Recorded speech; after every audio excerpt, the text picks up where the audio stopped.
Guys, what's up? It is October 10th, I think, and it's range report time. Let's talk about it. Okay, yes, range report. So, like I said, this morning, I don't think I said it yet, but I'm going to say it right now. This morning, it rained a lot. It poured cats and dogs. It was a lot of rain. So I wasn't able to get a lot of video, because if I turned the video camera on, first of all, you wouldn't be able to hear me. And it just would have been very, very, very distracting. So I didn't shoot much video this morning. I still worked on some stuff.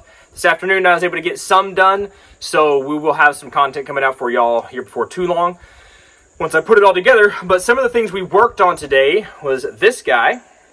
All right, this is not a War Poet, even though it has that barrel in there. That barrel has actually worked out very well. Okay, this is an extra barrel I got with that trade with John. I don't know if it's the barrel has much to do with it.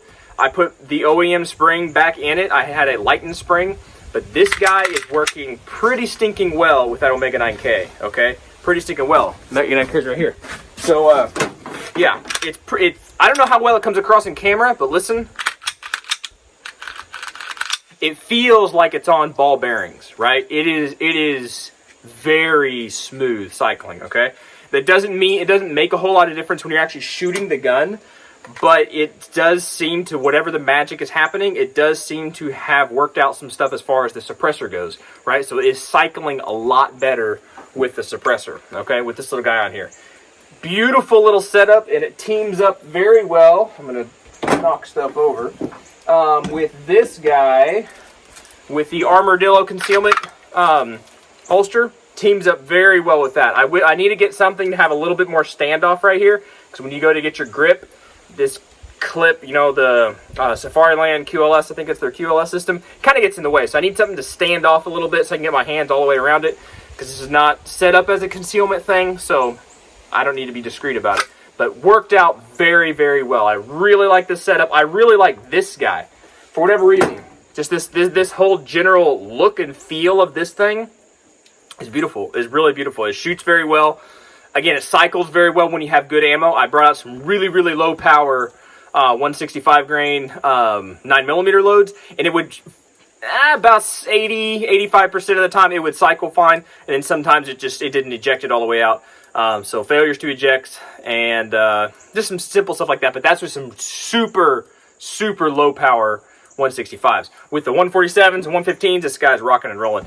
This, what you want to call Swamp Fox Justice, it's working out pretty well. As you can see, I shot it a lot suppressed today, so that window is completely, like, fogged up. Turn this way.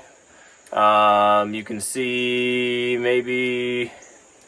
Nah, I don't want to see the red dot right now. It's not wanting to show up, but it's there. It's dang there. It's perfectly fine. It's turned way down. That's probably why. Yes, turned way down. There you go. That's why you couldn't see it. There it is. Anyway, it's working out very well. And the benefit of having a red dot on the gun is that even with a red dot, even with all this gunk and stuff all over the lens, you can still see that red dot. And with both eyes open, you can still threat focus and put the dot on whatever you're trying to hit. It's still pretty nice. Even though that front lens is totally obscured and full of junk, still works pretty well. I can't think of anything else to say about this right now, so we'll move on a little bit. Oh, one thing I need to clarify. When you throw a Ranger in the desert with a sewing machine, you don't get this, because he wasn't a Ranger. I got that totally beefed up wrong. I don't know. I had some brain fart going on. No, he was not a Ranger. I have to clarify that. He was something else. You know what you are. But this belt has been working out really, really, really well. I wore it today. No issues, no problems. Running around with the rig. Great, excellent. I need to get me a thigh strap for the holster, but the rig itself, this belt, still rocking and rolling, doing what it needs to do.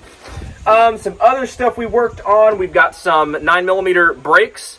We're kind of helping some folks test that kind of stuff out, as well as a flash hider that's on this guy. Kind of recessed down in there. This is working out pretty well. This whole thing, this is a conglomeration of different stuff. I haven't really talked about it yet, but I'm going to build a whole new thing. So look for that stuff coming later. That's a cool little deal. I think is going to be pretty neat. Moving on, we obviously brought up the MP5. We always bring this guy out. Works fine, functions fine. I tried to test out another optic on it. Didn't really like the way it was working, so I put the Holosun back on. Re-zeroed at 25. Perfect, beautiful, working well, doing what it needs to do. Love this gun. Even though some people are like, it's made in Pakistan. I don't care. It's a beautiful Beautiful gun. Love it. Say what you will. I spent my money on it. This guy. We talked a little bit today about the ScalarWorks iron sights. We put them on paper, shot them around a little bit. Not so much of a huge test per se, but I shot some video of it because I need to get these sent back. Thanks to who my brother and I lovingly refer to as Robert California.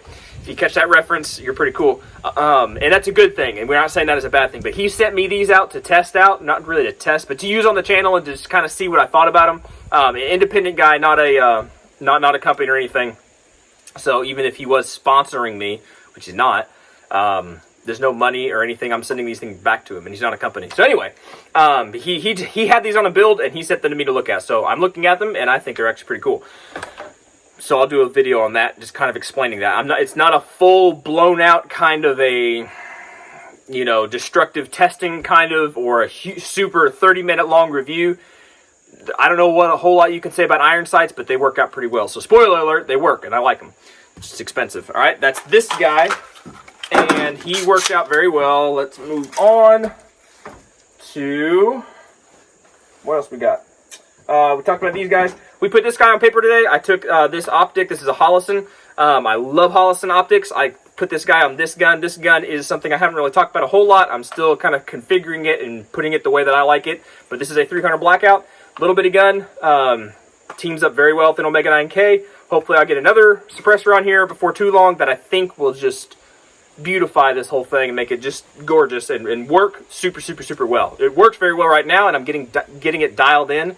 So that's something we were able to work on today and put a duty optic. So that's one thing that's been missing is the duty optic. The brace is bouncing around between this guy and the Papin 92. Usually it sits on here, but for now I'm just swapping it out until I get another brace. But this guy's been working really well. Not going to talk a whole lot about him because I'll do a whole video on that later once that gets all put together and nice and neat. Moving on to this guy, we were able to finally really work on, or just kind of confirm really, the K&S Precision Adjustable Gas System.